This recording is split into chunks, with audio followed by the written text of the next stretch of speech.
The Masquerade took my leg. This is a true story of a Nigerian boy's lost dream. He had dreams, big ones. He was just 17 and his football journey was finally about to begin.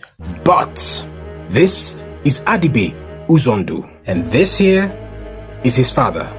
Professor Uzondu himself was a physical education lecturer at the University of Lagos in the 1980s, and they hail from Mbaitoli, Imo State. Professor Uzondu, a proud academic, always wanted his son Adibe to follow in his footsteps. He had dreams of seeing Adibe in a lab coat or in front of a classroom, but Adibe had other plans. Football was his life. So at first, it was a big class. The father didn't understand, but secretly, Prof. Uzo, as was popularly called, would watch his son playing football in the compound.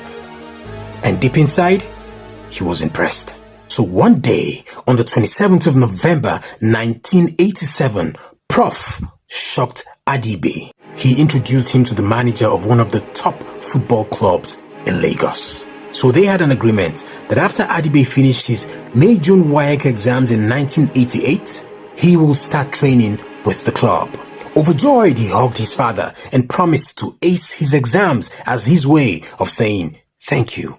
Now, for almost 8 years, Prof hadn't taken the whole family to the village. So that December, he decided it was time they needed to reconnect to their roots. So on the 16th of December 1987, the whole family, Prof, his wife, the 3 children, traveled by road from Lagos to Imo State.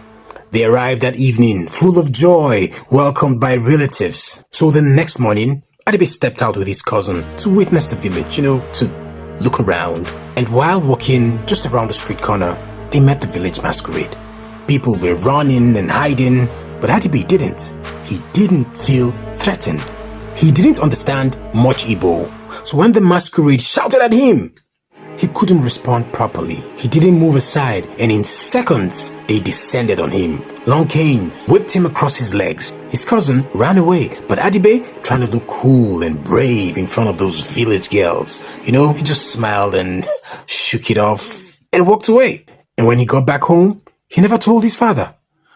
Only mentioned it to his little sister, trying to brag about how brave he was. By the 2nd of January 1988, the family returned to Lagos, but days after, Adibe begins to feel pain in his left leg. First, it was a small swelling, and then pus appeared. He hid it for a week. Then another week passed, and by the time he showed his parents, the infection